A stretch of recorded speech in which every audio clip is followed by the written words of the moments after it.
CEAP, Centro Espírita Altivo Panfiro. Uma casa de amor. Nosso muito bom dia a todos. Sejam muito bem-vindos todos à nossa casa, à nossa palestra, aqueles que estão presentes, encarnados, desencarnados, e os nossos internautas assistindo de casa. Sejam todos muito bem-vindos. Nós vamos hoje ter a palestra baseada no livro de Parábolas de Ensino de Jesus, onde o Marcelo Alves vai trazer aqui seus ensinamentos, explicações sobre essa parábola, que tem muito a ver conosco, no nosso dia a dia, nossa evolução. Nós vamos passar, então, os primeiros avisos da casa. Em primeiro lugar, gostaríamos de pedir sobre os celulares, né, que ele sempre toca na hora que não deve. Quem não puder desligar, colocar ele no vibracall, para que ele não venha tocar no horário indesejado. Hoje, nossa casa, como muitos sabem, nós temos o trabalho social, a obra social Antônio de Aquino, que está ocorrendo lá no outro galpão, onde são assistidas aqui aproximadamente 400 famílias, e todo sábado é feita a evangelização das crianças, das mães, e a gente dá o café da manhã, todos são evangelizados, depois almoçam e vão para suas casas. Obviamente, toda a obra social, ela depende de ajuda de terceiros. Então, a gente sempre está pedindo, porque a necessidade é grande. Antes da pandemia, nós não chegávamos a ter 200 famílias, hoje estamos com aproximadamente 400, e a casa tem que atender a todos. Então, são distribuídas cestas básicas para essas famílias todos os meses. Aquele que puder contribuir com 1 quilo de alimento, como se fosse para o seu supermercado, comprar 1 quilinho de alimento não perecível, já está dando uma grande contribuição para essas famílias. Aquele que puder dispor do seu tempo, que é mais valioso que 1 quilo de alimento, também é muito bem-vindo. A gente tem trabalho para todos aqui. Casa Espírita não falta trabalho, tá? Então, aquele que puder dispor do seu tempo para auxiliar nessa obra social ou em qualquer uma outra atividade, será muito bem-vindo à nossa casa. A nossa casa hoje tem aproximadamente 23 cursos, de segunda a domingo, com exceção de sexta-feira, que são feitos estudos internos para os médios da casa. Então, fora isso, todos os dias nós temos estudos de manhã, de tarde, de noite. Não há por que não estudar. Doutrina espírita sem estudo não é doutrina espírita. A gente precisa, como eu costumo falar, conhecer o país para onde a gente vai viajar, conhecer mais sobre a nossa vida verdadeira, que é a vida espiritual, que a gente hoje está na carne, mas a nossa vida principal é a vida espírita. Então a gente precisa conhecer o que vai acontecer conosco, que enquanto a gente está aqui a gente esquece, né? Então é preciso conhecer as obras básicas. Nós temos aqui as obras de André Luiz, Dona Ivone Pereira. Então, todos serão muito bem-vindos. E começando a estudar, eu tenho certeza que ninguém para, porque no estudo é diferente da palestra, que a gente não pode interromper. Nosso palestrante, a gente fala alguma coisa, a gente não pode interromper. E durante o estudo a gente pode perguntar, dissertar. A gente passa, às vezes, mais de uma aula em uma só pergunta, tirando todas as dúvidas, tá? Aqueles que quiserem realmente estudar conosco, a casa está sempre aberta. As bolsas, quem por acaso pegou o prazo para entrega das bolsas para a festinha de Natal das crianças, será no dia 10, porque a gente tem que preparar tudo, ainda separar, ver se alguém esqueceu, para dia 18 entregar a todas as crianças assistidas. Não vamos esquecer do prazo, então. A página de abertura hoje, a gente está falando sobre, no Evangelho segundo o Espiritismo, capítulo 6, itens 1 e 2, do Cristo Consolador. A gente fala sobre o jugo leve, tá? Vamos fazer a leitura dessa página para abrirmos os trabalhos.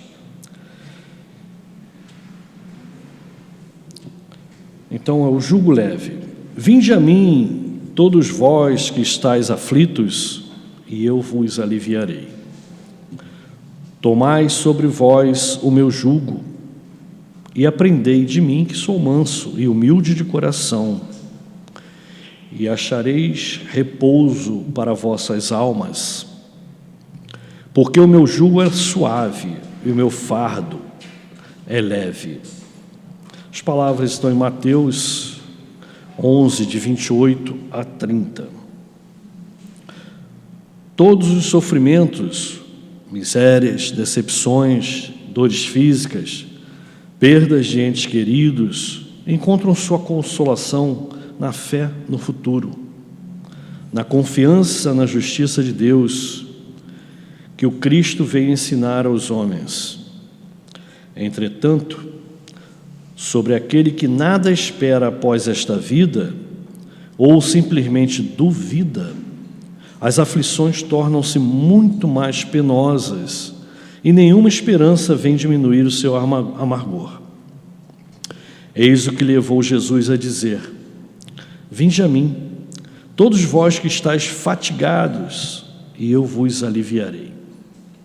Jesus, no entanto, colocou uma condição para a assistência e a felicidade que promete aos aflitos. Essa condição está na lei que ele ensina. Seu jugo é a obediência a essa lei. Mas esse jugo é leve e essa lei é suave, já que impõe como dever o amor e a caridade. Vamos elevar nosso pensamento a Jesus, a esse querido amigo, nosso irmão de caminhada, nosso mestre amado, a todos os espíritos trabalhadores da coluna de espírito que sustenta o SEAP, a nossa casa de amor, pedindo que todos estejam conosco, estejam com esses assistidos da obra social, estejam com todos os médios trabalhadores desta casa no dia de hoje, pedindo que o amor de Jesus esteja em cada coração, que cada assistido possa sentir esse amor, possa sair daqui levando para as suas residências todo o sentimento bom que todos os trabalhadores procuram transmitir. Ajuda-nos, Senhor, no dia de hoje, para que tudo possa transcorrer em harmonia, em paz. Ilumina o nosso palestrante, Marcelo Alves, para que ele possa trazer para a gente todo o seu conteúdo, toda essa coluna de espírito, o seu Altivo Panfiro, o seu Antônio de Aquino, demais trabalhadores desta casa, que fiquem conosco até o final dos trabalhos. A Jesus, mas sobretudo a Deus, nosso Pai, Criador, pedimos a permissão para o início de nossos trabalhos da manhã de hoje. Que assim seja. Graças a Deus.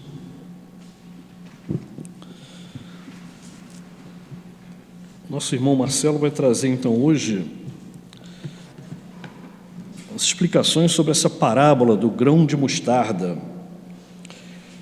O iniciozinho dela diz: o reino dos céus é semelhante a um grão de mostarda, que o homem tomou e lançou no campo, o qual grão é, na verdade, o menor de todas as sementes, mas depois de crescida, é a maior das hortaliças e faz-se árvore de tal modo que as aves do céu vêm repousar nos seus ramos.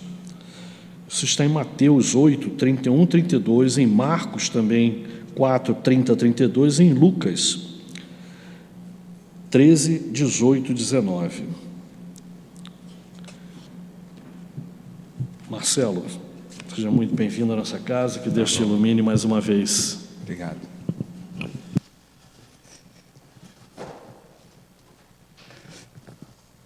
Meus amigos, bom dia. Que toda essa esperança, né, de que a gente tenha um dia de paz, de tranquilidade, de compreensão, de entendimento sobre os fundamentos da vida, que isso realmente se concretize, que a gente possa tirar do estudo da manhã de hoje um estímulo para que a gente possa pensar de forma diferenciada sobre o que isso significa, né? Viver é o grande desafio que todos nós recebemos, né? Porque não é simplesmente viver a vida material. Nós já compreendemos que nossa vida verdadeira é a vida espiritual. Estamos aqui num momento de impermanência, né? Transitório. Todos nós chegamos com um objetivo e vamos nos esforçar para cumpri-los. Os objetivos que fizeram parte do planejamento da nossa reencarnação. Mas isso é transitório. Nós não vamos ficar nesse ambiente para sempre. A vida é uma eterna mudança, é um eterno modificar o tempo todo.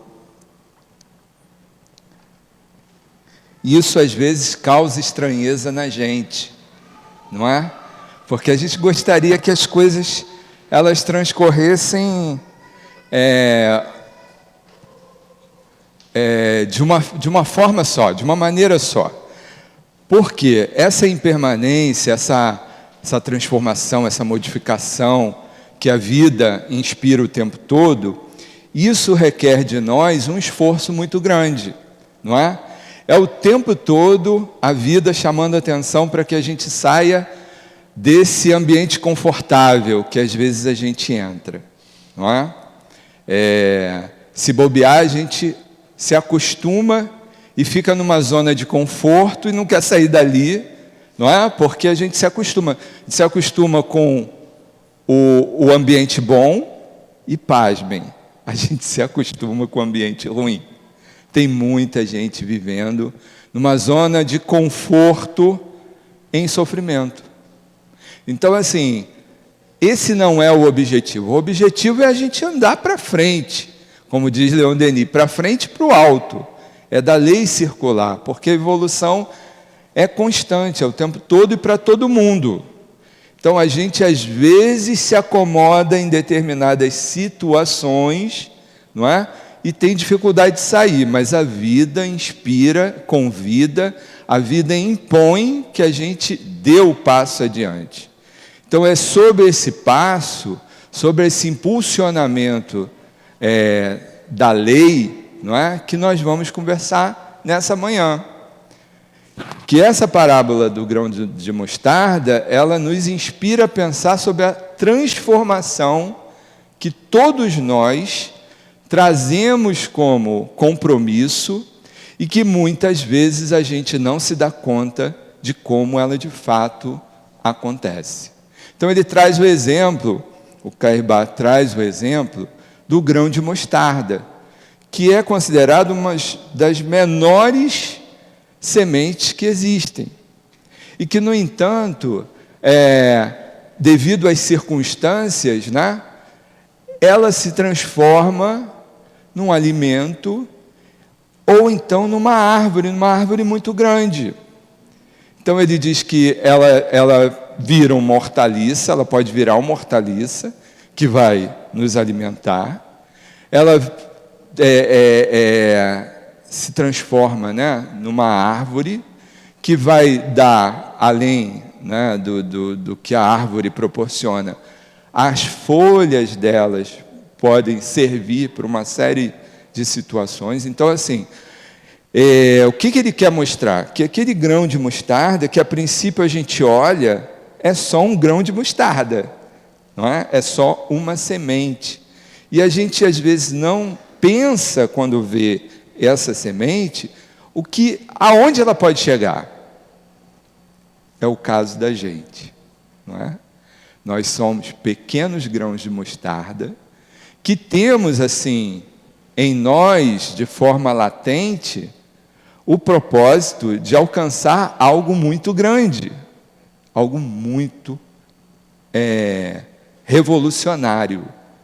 Mas é preciso que a gente tome ciência disso, como ele fala aqui no texto, que quando você estuda esse processo, quando você analisa, não é, o próprio grão de mostarda ou qualquer semente que vai passar por um processo difícil, porque para uma semente germinar, para que ela siga o percurso pelo qual ela foi destinada, ela passa por dificuldade, não é um ambiente de conforto, não é?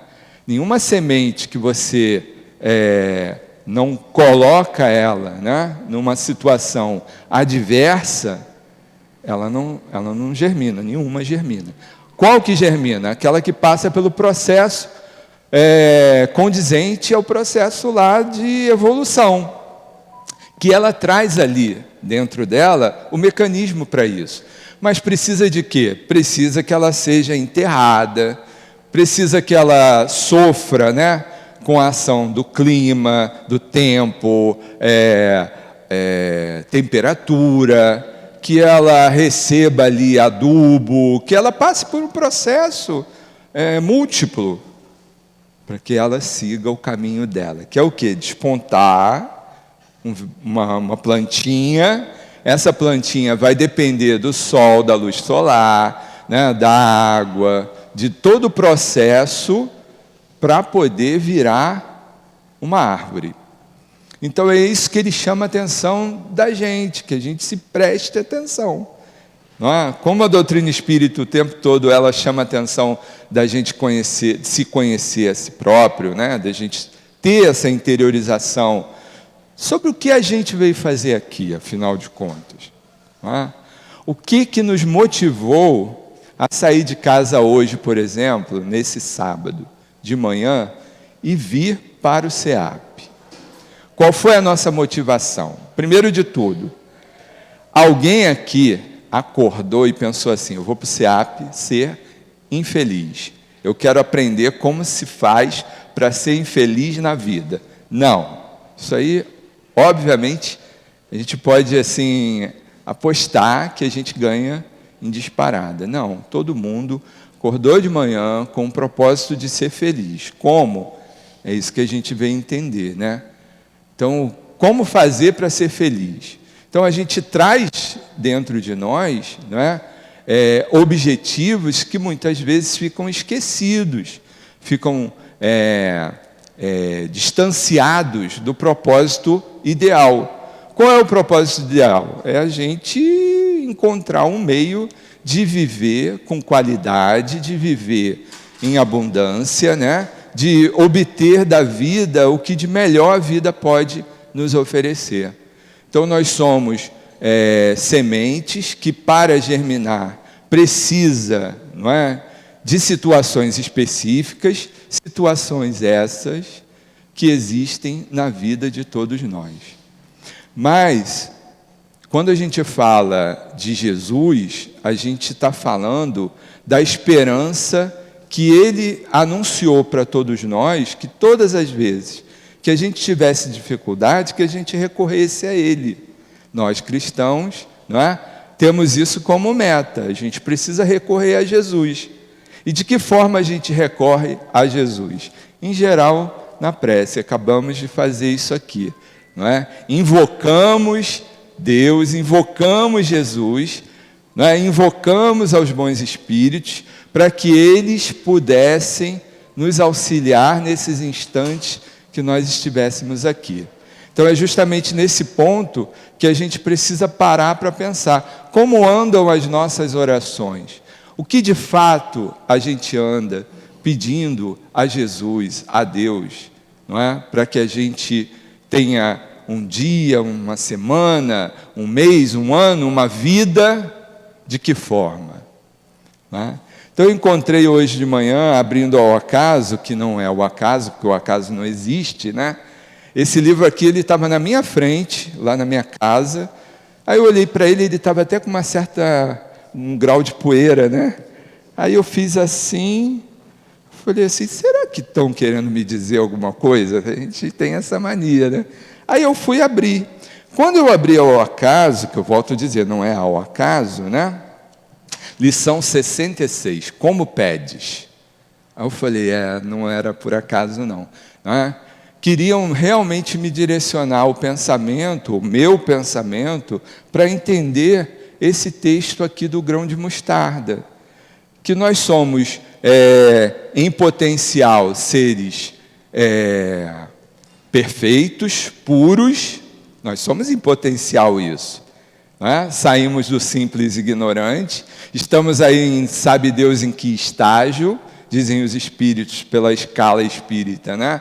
Somos espíritos medianos, ainda rebeldes à lei de Deus, quer dizer, o que tem que ser feito, a gente bate o pé e não quer fazer, por isso sofre, não é?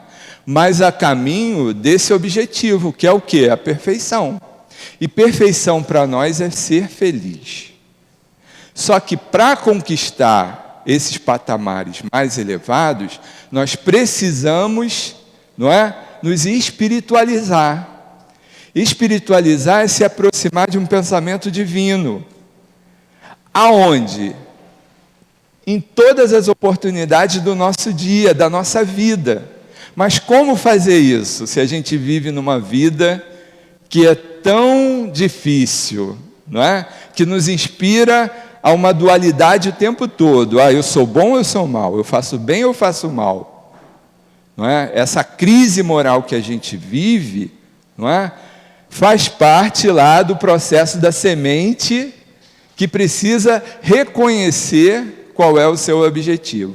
E uma das ferramentas, né, que Deus deu para nós é essa capacidade de respirar coisa mais elevada, direcionar nosso pensamento para o alto, para poder seguir adiante com o que a gente tem na horizontal, né? Então, para seguir na vertical, é preciso ter inspiração, ter força, ter entendimento para seguir no que a gente tem que fazer no horizontal. O que é o horizontal? É acordar de manhã, é elaborar nosso dia, é ir para a nossa atividade profissional, é lidar com os problemas que a atividade profissional em geral ela nos coloca, não é? É encarar as dificuldades que nós temos no próprio lar, é encarar aquilo que nos decepciona conosco mesmos, não é? Então essa é a nossa vida na horizontalidade, né? Que a gente recebeu a indicação, a orientação para buscar a verticalidade para aí sim conseguir levar uma vida com mais qualidade. Uma dessas buscas é justamente a oração. Então, pelo recado que eu recebi, que eu estou transmitindo para vocês, né, cabe a nós pensar aqui, como é que a gente está pedindo as coisas. Como é que a gente, mesmo que não seja numa atitude de prece formal, de oração formal, mas o que a gente no pensamento anda pedindo a Deus, afinal de contas? Então aqui o Emmanuel, ele lembra uma coisa interessante. Ele traz uma passagem de João que diz assim: até agora nada pedistes em meu nome, pedi e recebereis para que o vosso gozo se cumpra. E ele vem dizendo que, na verdade, a gente pede a Deus em nome de Jesus. E que pedir a Deus alguma coisa em nome de Jesus, Jesus está sendo o nosso avalista. Já reparou? Às vezes, em geral, a gente ora assim: Senhor, quem é o Senhor? Deus. Senhor, eu te peço em nome de Jesus. Não é assim que em geral a gente acaba pedindo? Senhor, eu te peço em nome de Jesus que tu me tires de certa dificuldade, que tu me deis a capacidade disso ou daquilo, que eu possa, esse é nosso petitório. O que está sendo pedido ali? Porque a gente está usando Jesus como intermediário. É isso que o Emmanuel chama atenção. Porque para usar Jesus como avalista, Jesus jamais vai ser nosso avalista por coisas que a gente quer e que não precisa. Porque, na verdade, qual é a oração correta? Senhor, me dá o que eu preciso, não o que eu quero. Para isso, eu estou até colocando Jesus como meu intermediário. Senhor, em nome de Jesus, me dá o que você acha que é melhor para mim. É assim que a gente pede todo dia? Vamos parar para analisar. O que a gente pediu hoje de manhã? Se é que a gente pediu. Força, coragem, sustentação, entendimento, piedade, não é? Será que a gente pediu que nós tivéssemos força para enfrentar a dificuldade que certamente está na nossa programação para o dia de hoje? Ou será que a gente pediu, Pai, afasta esse cálice de mim, essa dificuldade, eu não quero. Tira esse problema. Às vezes o problema é que é a grande ajuda, não é? Porque a gente, volta a dizer, nós somos sementes que precisamos virar árvore. Só vira árvore a semente que foi enterrada, que sofreu, não é? Que recebeu micro-organismos, que passou um calor danado embaixo da terra e começou a estourar um monte de coisa para ela despontar. A plantinha com a folhinha recebeu o sol ardendo, nem sempre tem água para regar, não é? Então ela passa por dificuldades para virar o quê? Uma árvore frondosa, não é? Que vai servir de repouso, de paragem dos pássaros, que vai fornecer fruto, que vai nos dar alimento, que vai cumprir o seu papel. Nós queremos ser puros, elevados, felizes, sem passar pelo estágio do sofrimento, da dor, não é? Dos problemas, das dificuldades. A gente, é como está aqui nesse texto do Caminho, Verdade e Vida, que pode ficar como lição de casa para todos nós hoje, porque o recado é esse. Não é? O Caibá está dizendo, olha, somos todos sementes que vamos precisar cumprir nosso papel. Qual é o nosso papel? É chegar à perfeição. Quem é o espírito puro? Não vamos no puro, porque a gente fica sem... né? A gente só teve Jesus aqui, mal conseguimos compreender um espírito puro, não é?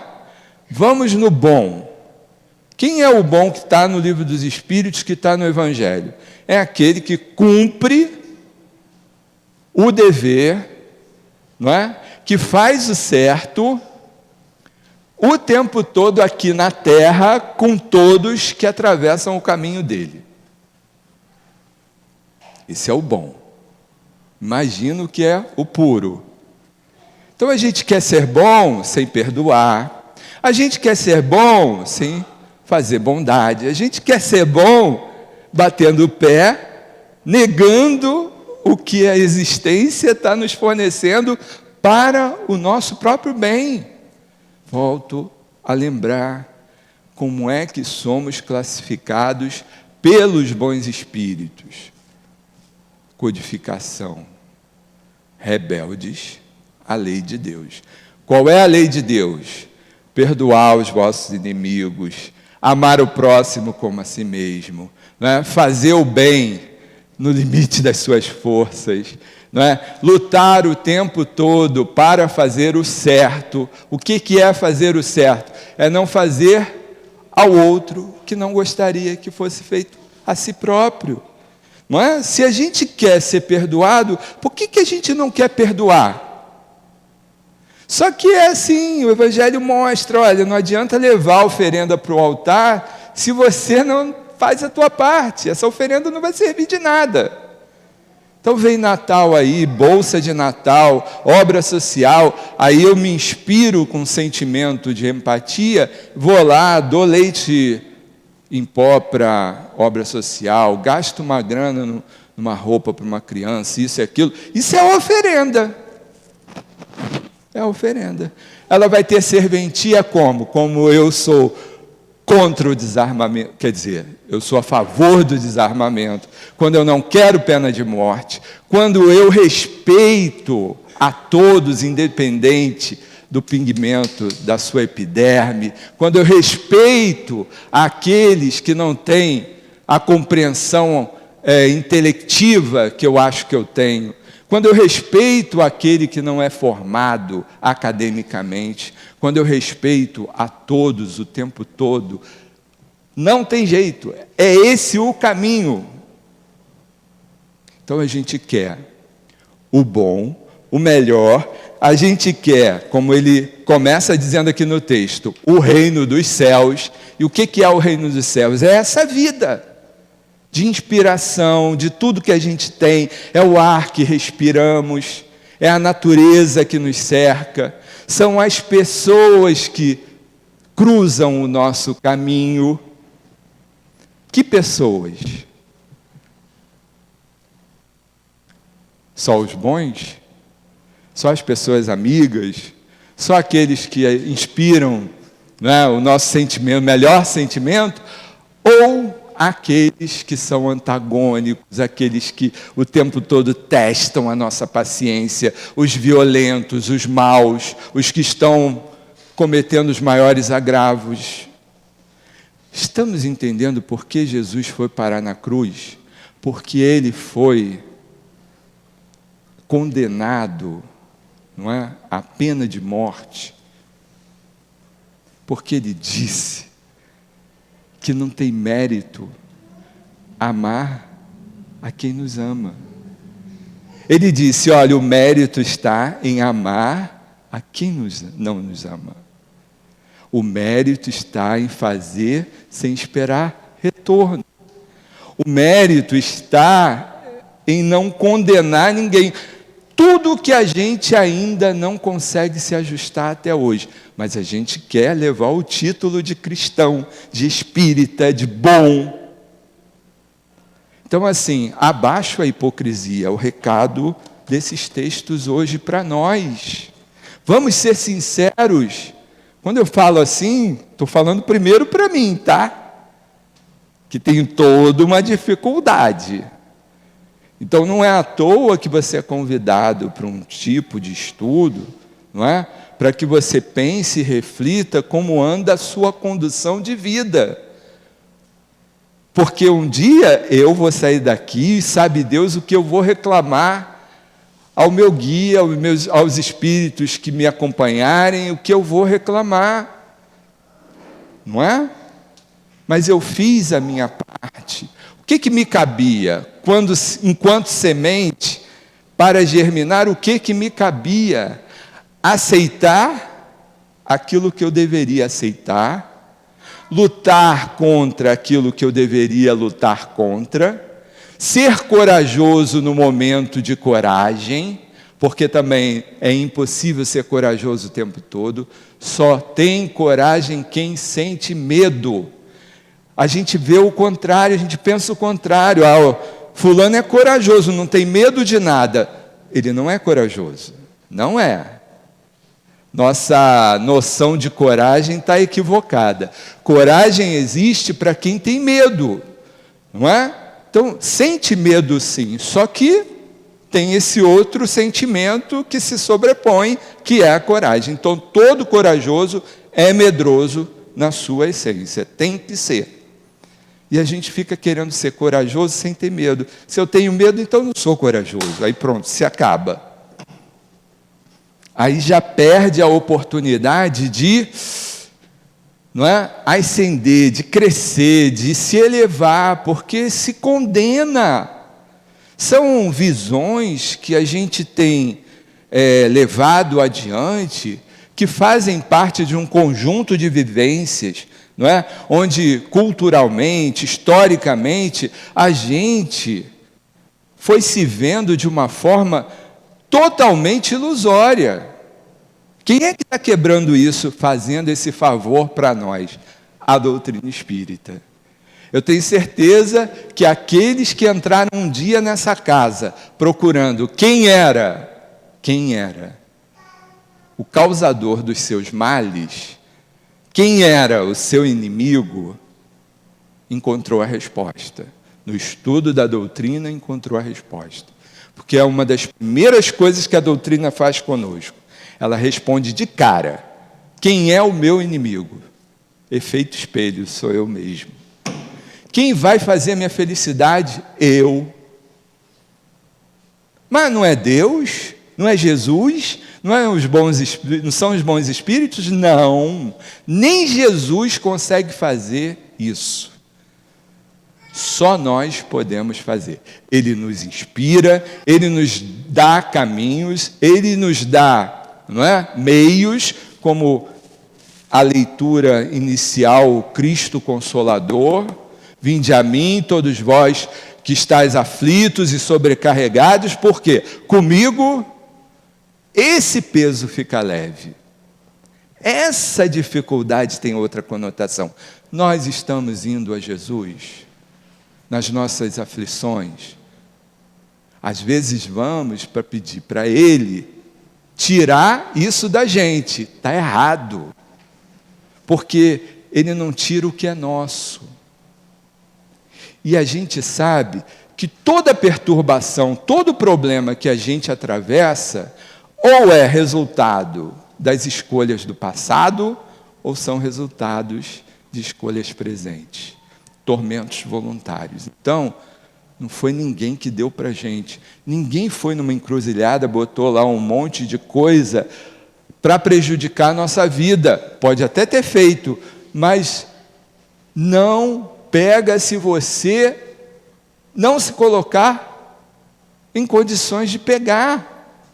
Então não tem essa. Quando o Evangelho diz para a gente assim, ó, só lobos caem em armadilhas de lobos, é porque a gente precisa analisar nossos pensamentos.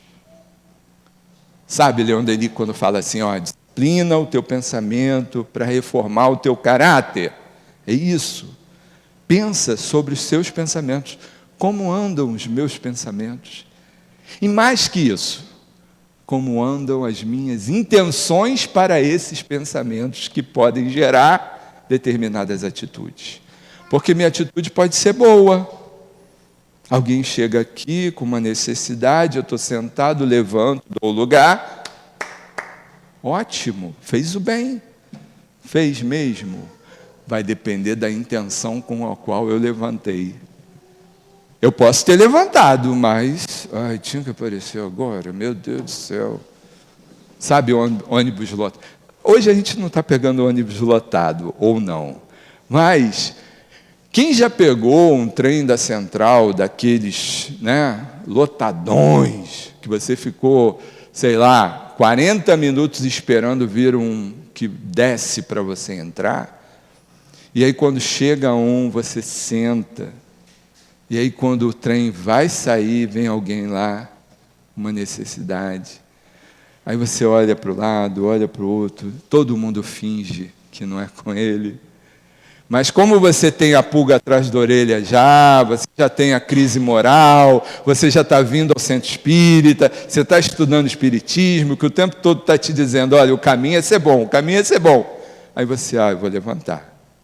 Aí você levanta, dá o lugar, e todo mundo olha para você, esse cara é bom. Você, às vezes, se acha bom. Mas qual foi a intenção? Levantou por reação, por obrigação, ou levantou porque você sabe o que é certo, você aceita o que é certo, você concorda com o que é certo. Porque, às vezes, a gente faz o certo sem concordar com o que é certo. Faz para não ficar mal na fita, faz para o vizinho não falar de você, para o filho não saber que você tem esse tipo de visão. Aí você vai lá e faz tudo certo, mas como faz? Então são situações que é a doutrina espírita que está batendo no nosso peito e dizendo assim: acorda, para de desencarnar na ilusão, acorda. Quando a gente acorda, que a gente se vê tal qual é, e aí o embasamento que a doutrina dá para nós, olha, isso faz parte, calma, é assim mesmo, sabe o perdão a si próprio? É isso.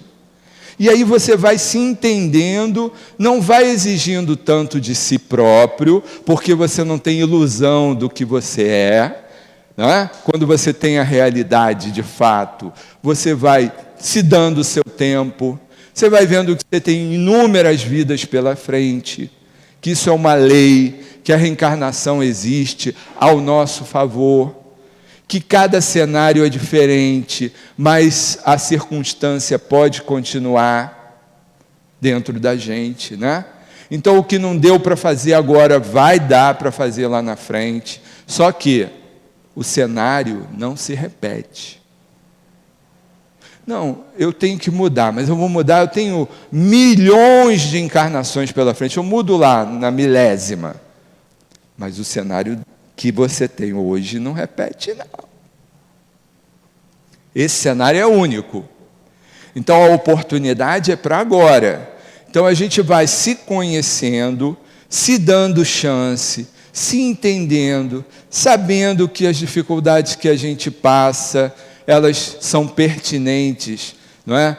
São situações pedagógicas que foram elaboradas pela lei para que a gente chegasse a um objetivo, que esse objetivo, ou mal ou bem, está sendo cumprido, mas uma vez que desperta para essas coisas, não dá mais para cobrir a cabeça e dizer assim, não quero ver o fantasma. Lembra quando a gente é criança, né? Ou alguns adultos até, que veem um vulto, e aí escondem a cabeça, né, com a coberta, como se estivessem protegidos. Não é? Não quero ver ninguém. Mas olha só, espírito, quando a gente vê espírito cobrindo a cabeça, botando o vento, fechando o olho, você vai ver. Né? Quem vê, vê. Independente do órgão aqui material. Então, às vezes a gente, quando descobre tudo isso, meu Deus, vai dar muito trabalho. Vai dar muito trabalho. Eu era feliz quando eu não sabia, não é? Porque eu estava adormecido, resolvi ali na emoção mesmo.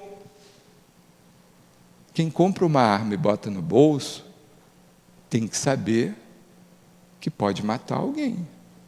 Não é só para me proteger. Então, para que comprar arma? Enquanto a gente achar que solução é armar todo mundo para que se tenha uma vida melhor, nós vamos enterrar nosso pé num buraco difícil de sair. Qual é o certo?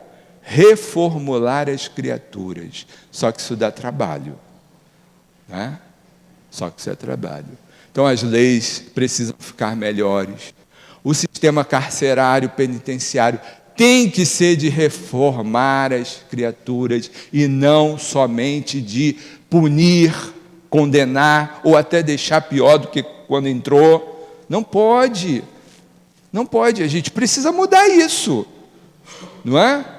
Tem muito pedinte na rua, como se nascessem assim. Não, a gente tem que ver a origem disso.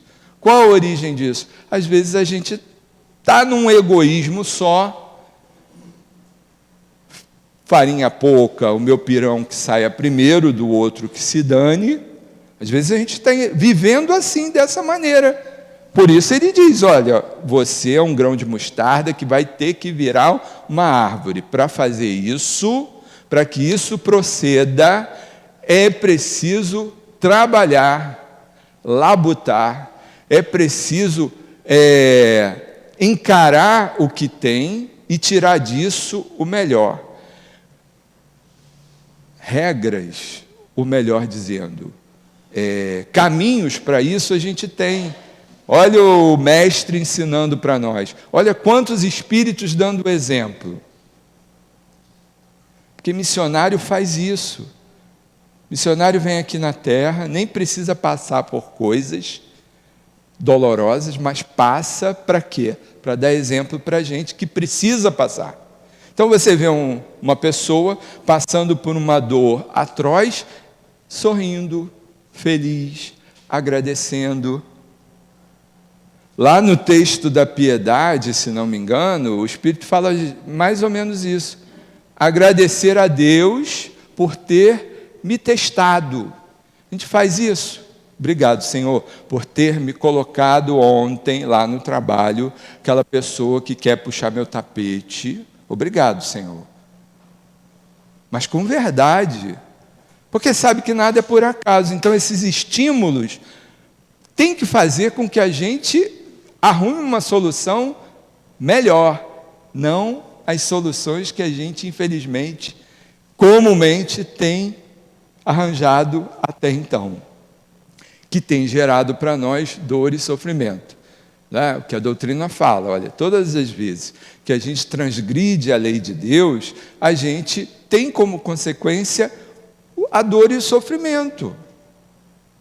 Então, planeta de prova e expiação precisa virar regeneração.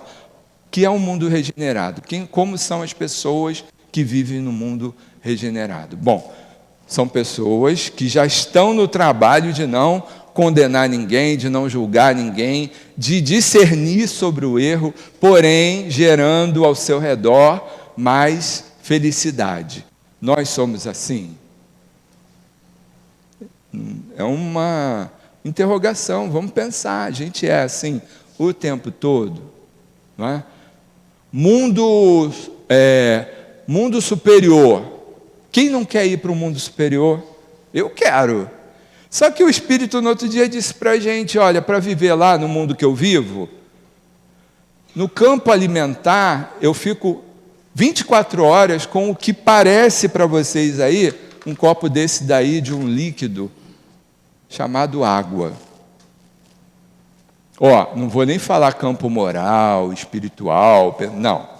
No âmbito material, eu já não ia conseguir viver mais que um dia no mundo superior. Eu, Marcelo, não sei vocês, eu não ia viver. Imagina passar um mês bebendo só com um copinho d'água. Imagina.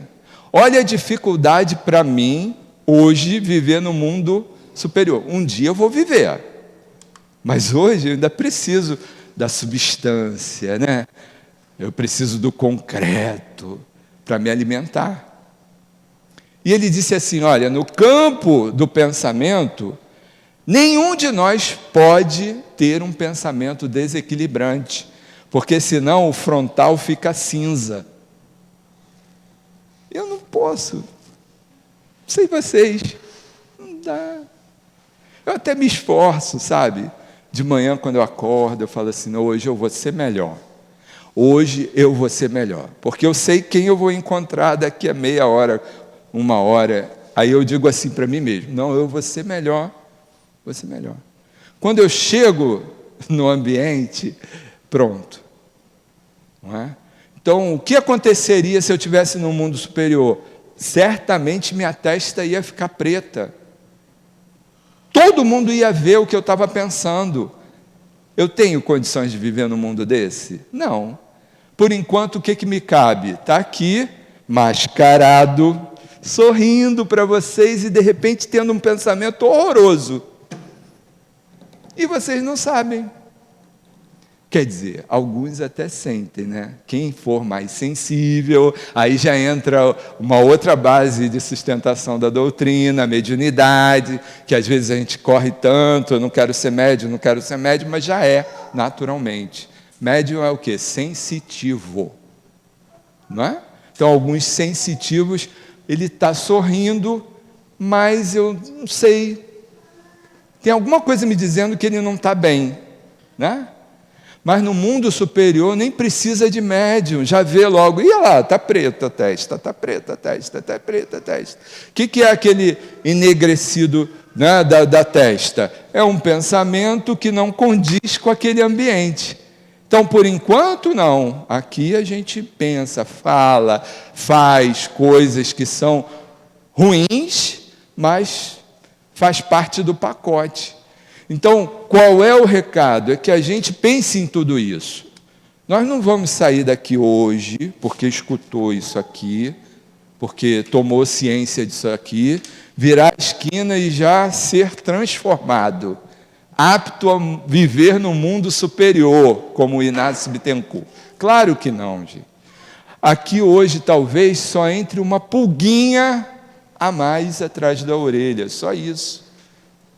E aí quando a gente ouvir falar de semente, né, de grão de mostarda, aí vai lembrar assim, olha, a semente sem vivência é só uma semente. Ela não dá frutos. Então, para ter frutos é preciso vivência. Qual é a vivência? Experiências da vida múltiplas, são múltiplas, boas ou ruins, não é? Com entendimento sobre essas situações. Aí requer de nós estudo sobre essas situações. Pensar, por que está acontecendo? O que será que eu contribuí para isso? De graça não é, porque senão a lei seria injusta. Não é? Lembra de só lobos caem em armadilhas para lobos? Eu já faço tanto, eu já estou tão bom, por que os espíritos obsessores me perseguem? Alguma coisa existe aí na intenção, pelo menos, que se assemelha a desses, né, cobradores. Não tem jeito. E assim, a semente, ela faz a alusão àquilo que existe em nós e que pode crescer. Descobrimos o que existe em nós que pode crescer? O que pode crescer realmente dentro de mim? Olha, no momento, o que eu tenho? Intolerância. Eu sou tão intolerante. Ok, não vai sair disso se você não tomar uma atitude. Então, o que pode crescer dessa intolerância? O que pode crescer? Benevolência, indulgência, caridade, empatia. Olha quanta coisa pode gerar. Mas o que fazer para ter empatia por aquele que você tem repulsa? Esse é o problema. Porque para ter empatia, é como o Evangelho fala, olha, a piedade não nasce das festas, das alegrias, né, do momento. Não. Piedade é um sentimento que só acontece quando você vê alguém sofrendo. Então, nasce aonde? Do sofrimento. Aí, às vezes, a gente vive assim, eu não quero saber de sofrimento nenhum. Está se iludindo. Então, está na casa planetária errada.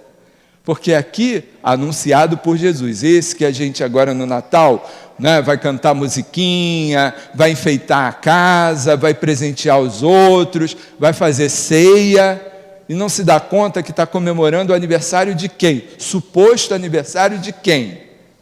Daquele que foi executado porque apenas mostrou que a lei era de amor.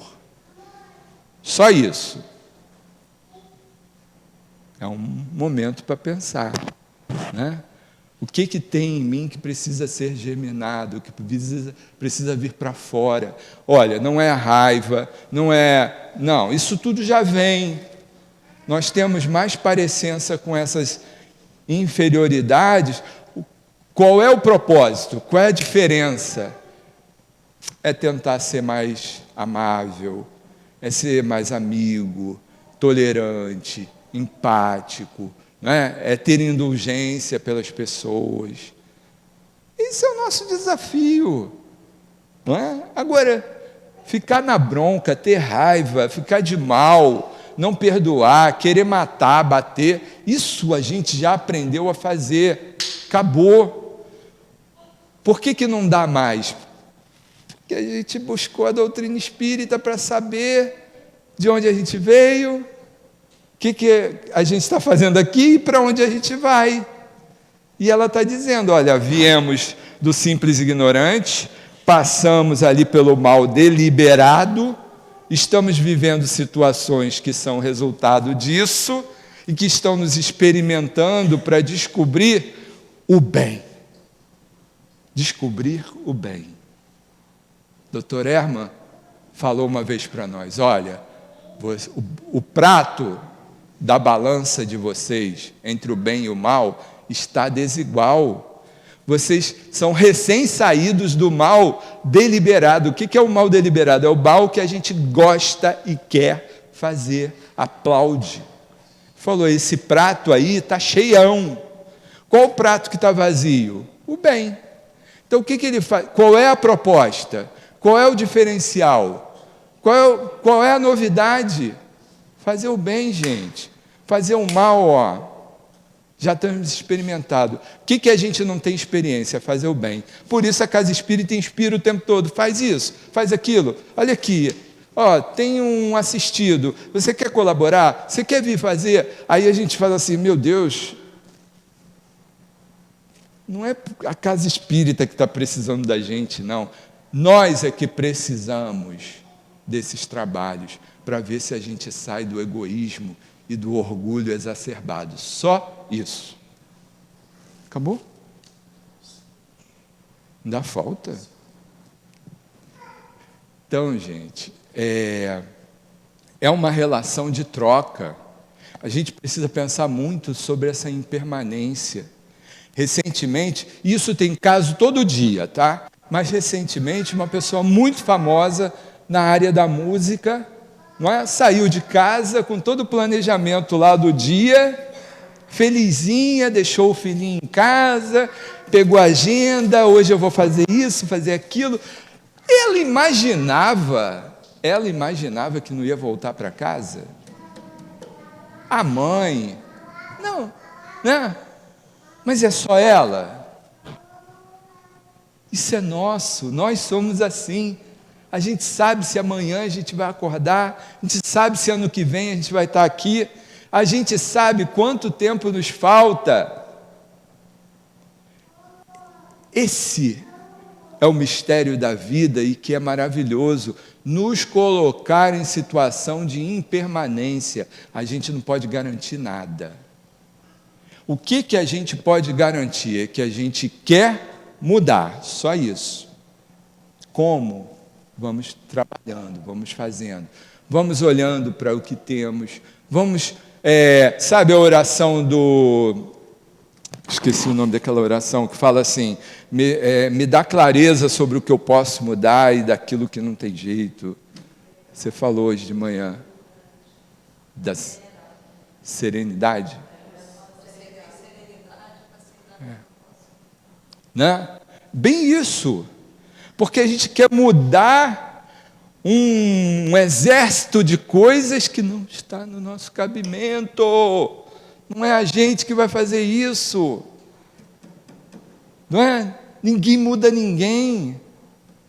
A gente se modifica e o outro às vezes acaba mudando por exemplo da gente.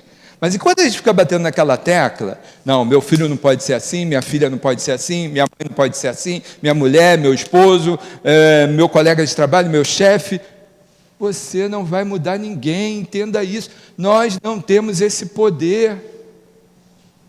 O único que a gente tem, a chave da mudança, é si próprio.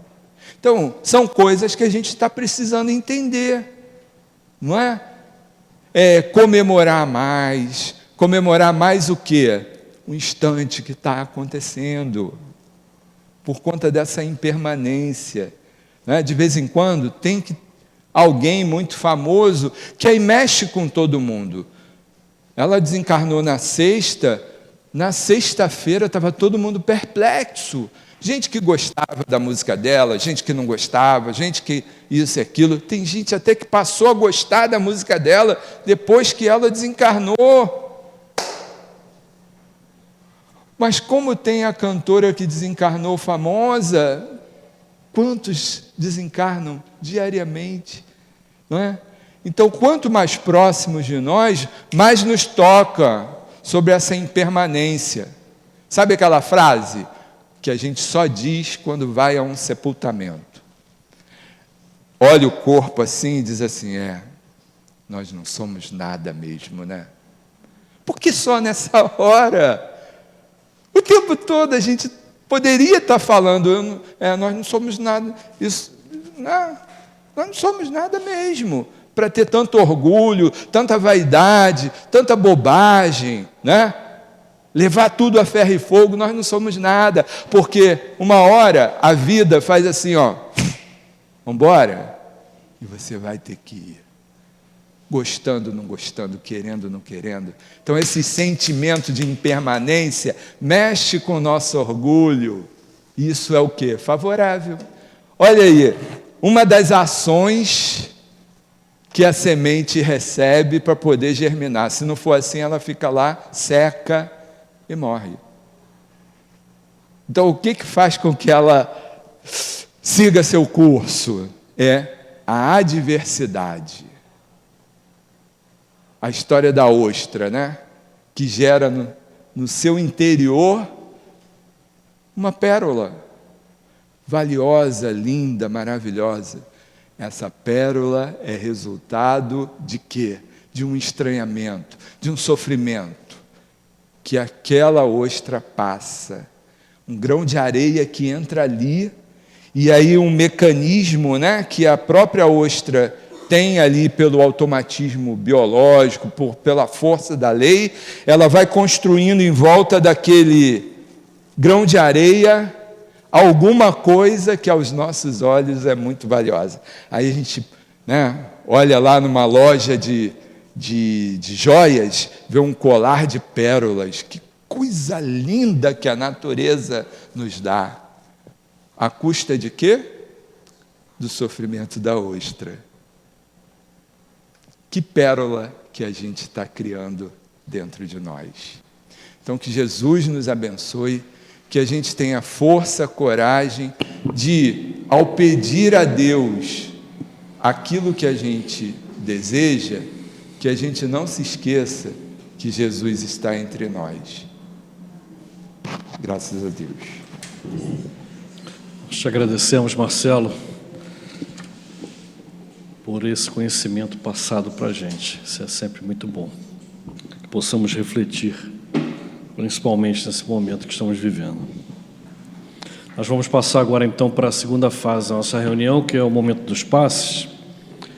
Pedirei aos médicos que se posicionem, por gentileza.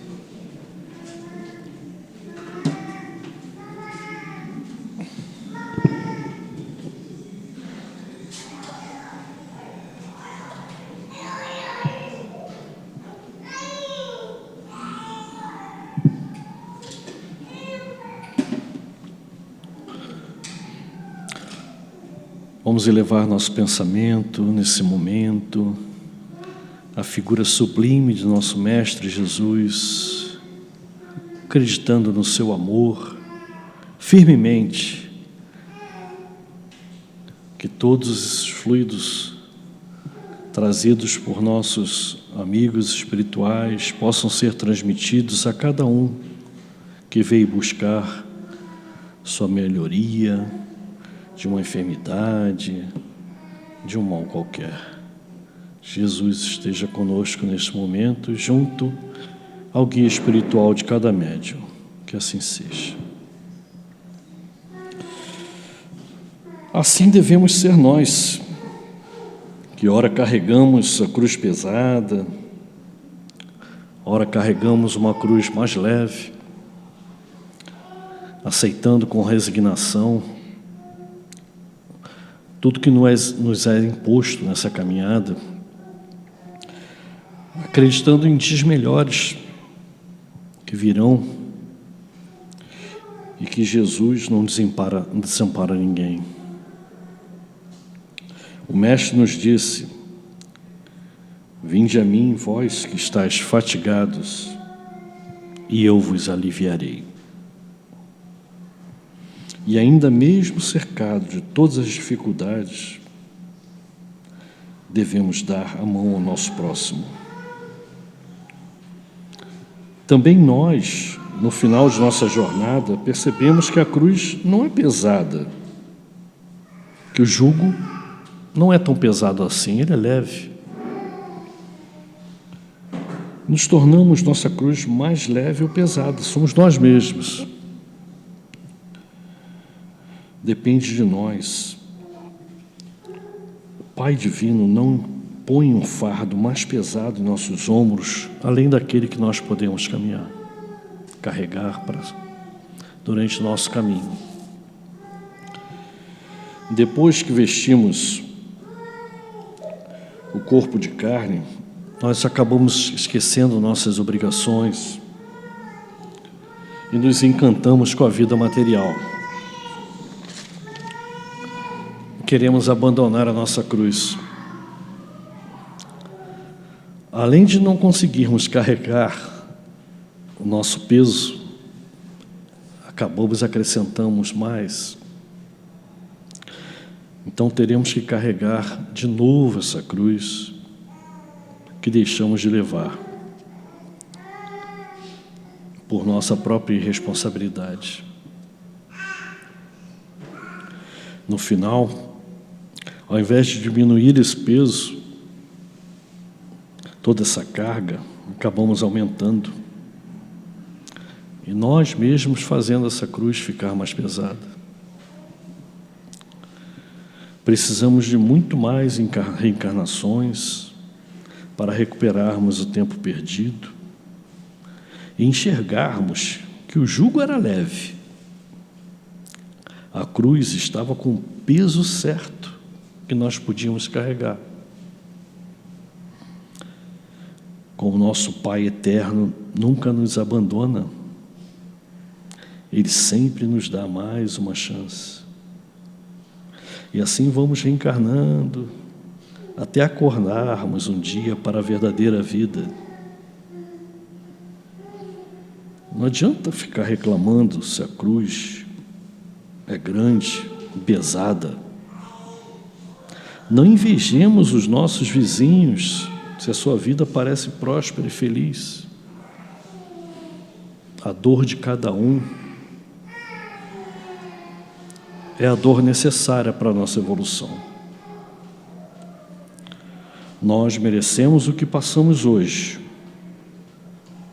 E talvez o futuro daqueles que invejamos seja tremendamente trágico. Ou ele já carregou os fardos mais pesados. A voz do Divino Mestre não cessa de nos chamar.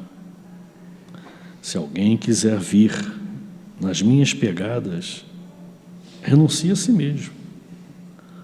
Tome a sua cruz e siga-me. E conclui: aquele que quiser salvar a si mesmo, perder-se-á. E aquele que se perder por mim e do Evangelho, se salvará. Atendamos a esse generoso apelo.